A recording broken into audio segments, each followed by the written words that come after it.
Mettre fin aux inondations dans la capitale Kinshasa alors que le retour de la pluie est imminente. Tel est l'objectif de l'opération drainage des rivières lancée par le gouverneur de la ville de Kinshasa, Daniel Bumba. Match retour du premier tour préliminaire de la Ligue des champions de la CAF ce dimanche 25 août au stade de Martyrs entre l'AS Maniema et Ngezi Platinum. En conférence de presse, Papi Kimoto a préparé son équipe à ne pas tomber dans les pièges de l'excès de confiance.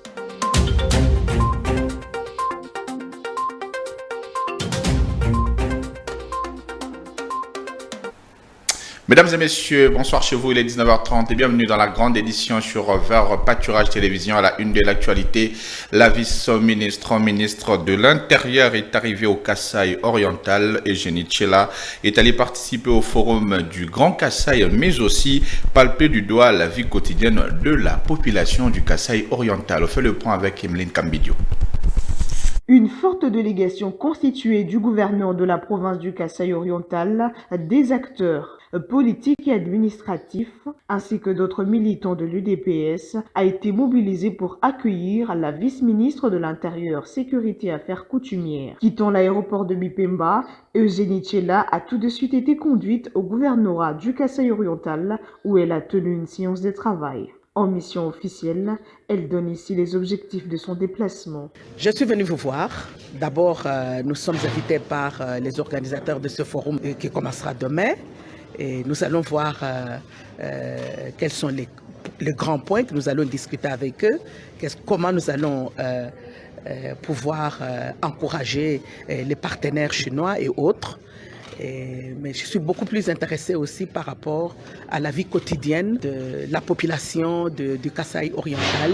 J'aimerais bien palper du doigt la vie quotidienne. Ainsi donc, on aura beaucoup à se dire d'ici 48 heures. Je suis impressionnée, je suis chez moi ici. Donc il est tout à fait normal que je sois accueillie comme ça. J'attendais cela comme ça, puisque je fais partie de la grande famille du Kasaï en général et du Kasaï oriental. Notez que plusieurs autorités ont effectué le déplacement vers le Kasaï oriental pour participer au forum Grand Kasaï, basé sur les mines, l'économie et la coopération en faveur de cette partie du pays. On va parler justice à présent dans cette grande édition avec ses communiqués en brève et en images. Le ministre d'État, ministre de la Justice et garde de Sceaux, Constant Mutamba, ainsi que le ministre des Finances, Doudou Fwamba, ont signé un arrêté interministériel modifiant l'arrêté numéro 189, cabinet du ministre de la Justice et garde de Sceaux, barre 2023, et numéro 011, cabinet du ministre des Finances, barre 2023, portant sur la fixation de taux de droit, de taxes et revendications à percevoir à l'initiative du ministère de la Justice. Ce texte a été présenté et défendu par Constant Mutamba et adopté lors du Conseil de ministres. En croire ces communiqués publiés le vendredi 23 août par le ministère de la Justice et garde de Sceaux, cette réforme vise à lutter contre le pratique mafieux dans la fixation des dommages intérêts et les plaintes fantaisistes dirigées contre les entreprises publiques et privées. Dorénavant, au terme de cet arrêté, le taux de consignation de frais de justice est fixé de la manière suivante: 2% de postulation du demandeur, 5% pour les actions contre l'État ou démembrement, entreprises, établissements et services publics, équivalent en francs congolais de $50 pour propriété immobilière, code de la famille, recettes fiscales, douanières et non fiscales, le cause de la saisie, les litiges individuels et collectifs du travail. Et puis on va parler en société, le lancement de l'opération des drainages et rivières de la capitale Kinshasa par le gouverneur Daniel Bumba Lubaki. L'objectif de cette opération est de mettre fin aux inondations à Kinshasa et prévenir le mort lors de prochaines pluies. Bénédicte Kokimo. L'objectif de ces travaux louables est de créer de la profondeur dans les rivières en évacuant des déchets lors de cette opération de drainage qui s'étendra sur toute la capitale. Nous, ce que nous attendons, qu'il n'y ait plus de morts à chaque fois qu'il y aura des pluies torrentielles. Et nous pensons que nous sommes engagés dans ces combats et à terme, nous aurons des résultats. Et nous voulons que quand il y aura des pluies, quand il y aura qu'il n'y ait pas des inondations, que les personnes juste après vaquent à leur occupation. C'est de ces Kinshasa là que nous voulons. Donc à terme, l'objectif c'est 0 mort, c'est zéro inondation à travers cette opération. Il y a une dizaine, disons, des émissaires comme ça de la ville, et à travers cette dragline, nous allons curer partout, nous allons faire cette opération de dragage partout. C'était une première, ils vont commencer par d'abord racler, et après ils vont tirer le sable du lit, et ça va faire tout le long du fleuve pour pouvoir permettre à ce qu'il n'y ait pas d'inondation. Et même si, en cas de catastrophe naturelle, comme nous voyons aujourd'hui le phénomène de réchauffement climatique, s'il y a montée des eaux, le fait que nous allons bien draguer, au niveau du fleuve et même du côté remonté, qu'on ne subisse pas, que ça soit atténué. Donc c'est une opération très capitale et nous remercions tout l'accompagnement que nous avons au travers de cette opération. Il faut savoir que le coût de tonnes à évacuer dans des rivières de Kinshasa s'évalue à plus de 3,4 millions de tonnes de déchets, d'après le numéro 1 de la ville de Kinshasa. Santé à présent avec l'épidémie du Fox où le ministre provincial de la Santé a tenu une réunion avec le médecin directeur des hôpitaux de Kinshasa, Patricien Gongo, a demandé à ses responsables des hôpitaux de renforcer les brigades d'hygiène afin de lutter contre ces virus. Emeline Kambidio. La séance de travail entre le ministre provincial de la Santé, Hygiène et Prévention sociale et le médecin directeur des hôpitaux de Kinshasa avait également pour objectif de préparer une réponse efficace à l'épidémie de Mpox. Le docteur Patricien Gongo a donné des instructions claires à cet effet. Merci beaucoup pour votre question. Vous savez que notre ville de Kinshasa est en train de vivre un moment d'épidémie. Il était question de réunir tous le ZMD, les médecins directeurs des hôpitaux, pour leur déjà mettre en éveil, leur dire que nous devons nous préparer pour cette épidémie et puis donner certaines orientations pour que nous puissions être en mesure de bien surveiller l'épidémie et que nos concitoyens puissent vivre en sécurité. C'est pourquoi nous avons appelé les médecins pour que nous puissions réfléchir ensemble, trouver des solutions idoines pour l'accessibilité, mais aux soins de qualité de nos concitoyens. Rappelons qu'à la dernière restitution des chiffres, la ville-province de Kinshasa comptait déjà 111 cas suspects, dont 25 cas confirmés et 2 décès. Autre chose à présent, visite d'inspection d'une délégation du conseil d'administration de la régie de voies aériennes à l'aéroport international de Ndjili. Le but de cette visite, dirigée par le directeur général de la RVA et les commandants de l'aéroport international de Ndjili, est d'évaluer les travaux de réhabilitation des entreprises de l'aéroport international de Ndjili. Suivez. Il y a un peu plus d'1 an, nous étions ici, par 2 fois. Nous avions vu la situation qui régnait à l'époque. Et nous l'avons dénoncé. Nous avions même parlé d'un retour aux années de l'homme des Néandertals. Nous avions donné des instructions précises pour qu'il y ait changement. 1 an plus tard, nous sommes revenus dans le cadre du conseil d'administration, avec vous, toujours journalistes. Malheureusement, les instructions n'avaient pas été suivies. Une porte d'entrée et une porte de sortie ne peut en aucune façon être comme ça. J'avais annoncé des décisions importantes qui allaient être prises. C'est le lieu de féliciter, de remercier, de féliciter le directeur général qui a proposé au conseil d'administration des décisions importantes. Nous les avons prises 2 semaines plus tard. Nous avons un nouveau commandant d'aéroport, M. Vicky.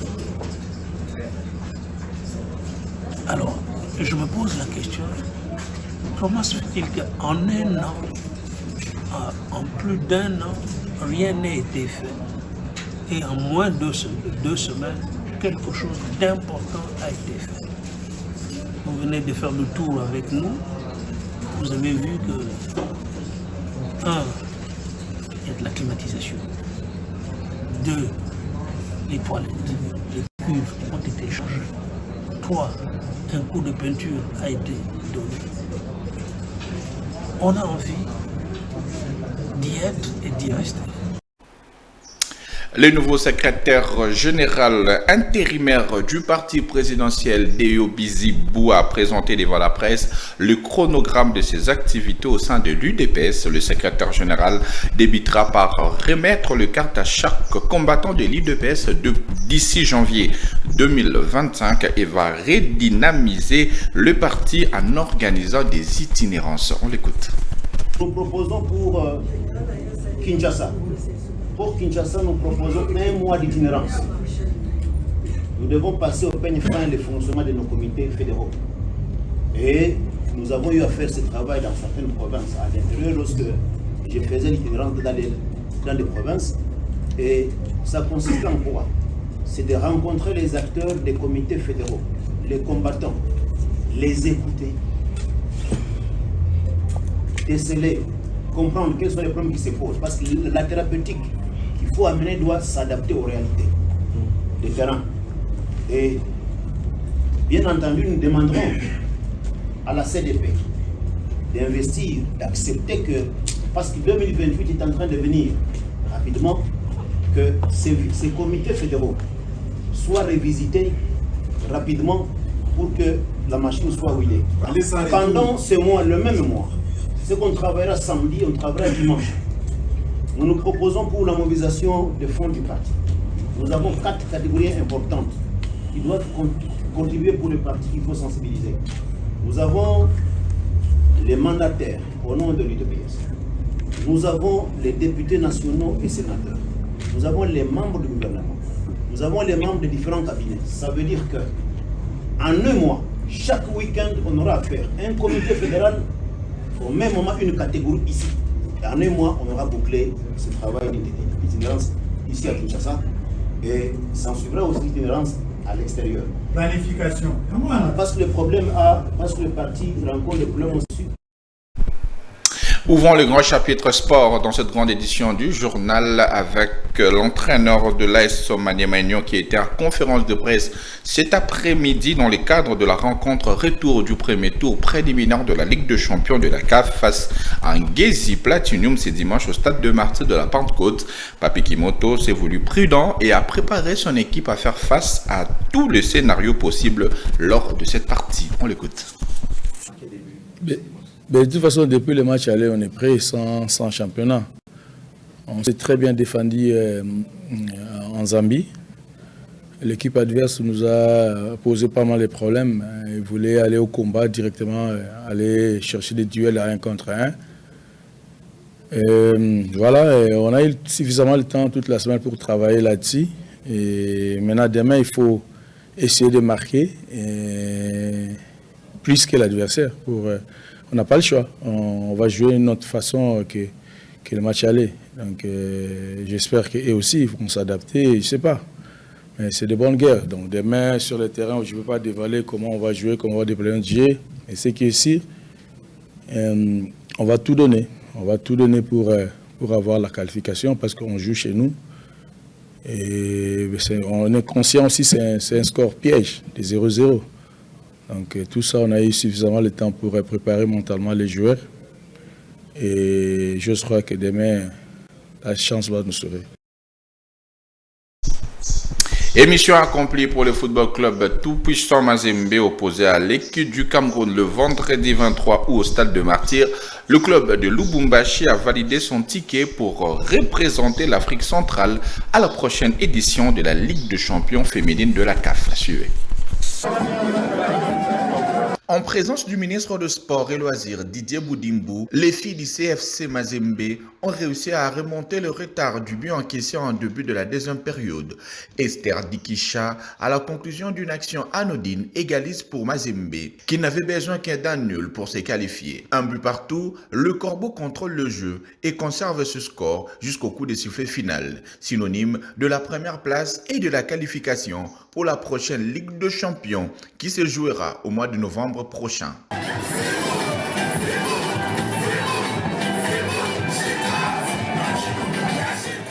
Podium installé, Didier Boudimbo, aux côtés du président de l'UNIFAC, Guy Mayolas, a remis la coupe à la capitaine de Corbeau, Bélange Voukoulou, qui rejoint par la suite ses coéquipières pour célébrer cette victoire. La fête pouvait donc commencer. Le ministre du Sport a, dans la foulée de cette cérémonie au stade de Martyrs, encouragé l'équipe de l'AS Maniema Union qui s'entraîne en provision du match retour du premier tour préliminaire de la Ligue des Champions prévu ce dimanche contre Platinum Ngezi. Et enfin, pour boucler avec ces chapitres de sport, on séjourne à Kinshasa après sa victoire face à l'Américain Jarrett Anderson. Martin Bakolé était venu présenter ses 2 ceintures au ministre du Sport et Loisirs, Maître Didier Boudimbo. Le boxeur congolais sollicite par ailleurs du gouvernement de la République démocratique du Congo l'organisation de son prochain combat au mois de décembre dans la capitale Kinshasa. Après cette énième victoire, Martin Bakolé veut maintenant concourir pour le titre mondial, mais pour cela, il lui reste encore 3 combats à livrer. On écoute Martin Bakolé. Merci Nanzambe, merci le président, son excellence ministre du sport pour baonde babengi sakinga et tant on a combattu mon cause azaki mon empêchement azaki mon voyage azaki na voyage mais ba congolais ba yaminga malgré azalaki te na kutana ki pena président de la république na représentant nae mais azonga ki lobby de ayaminga lelo pour tout sur la mamuni tout sur na président et puis parce que sur na président déjà pour la organisation combat nanga awana Congo et là prévu pour na décembre na chinois négociation en cours à part ce qui est imprévu tout changement de date dans la sengo pour les kakuti à tous les Congolais parce que les lois de Congo à travers le monde de boxe, les lois de cité D3, 5 T, dans le monde de boxe sans citer Martin Bakolé. Martin Bakolé n'est pas congolais. Et dans les Congolais, c'est presque partout dans les des combats, et deuxième pour le titre mondial. Donc, Chinois au challenger numéro 1, il y a WBO, il y a titre dans l'angle. Donc, ceux qui combattent Salemi, ils sont bêtiers pour la bêtise, ils sont qualifiés pour le titre mondial. Et en international, le 2e plus gros diamant du monde découvert au Botswana, ce diamant est évalué à 2492 carats. Il a été décelé par une entreprise minière canadienne et a été présenté au président botswanais en face de la presse. Bénédicte Kokemo. C'est dans le nord-est du pays que ce diamant brut de 2492 carats a été retrouvé.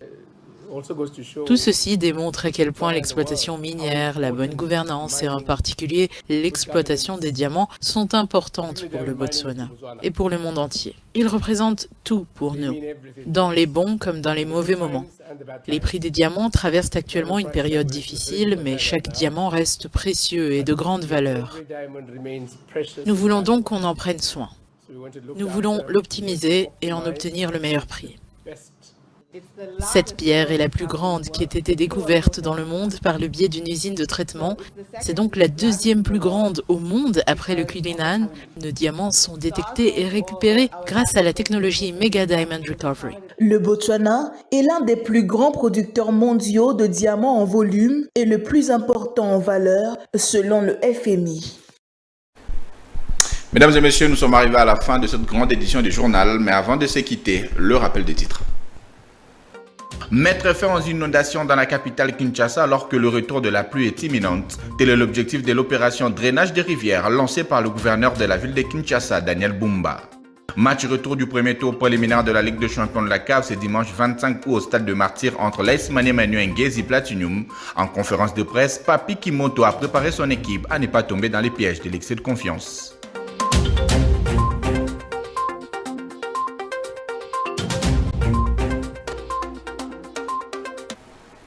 Merci à vous d'avoir suivi cette grande édition du journal. L'actualité reste en continu sur toutes les plateformes sociales de VAR Pachora Télévision. Bon week-end chez vous. Moi, je vous retrouve très prochainement.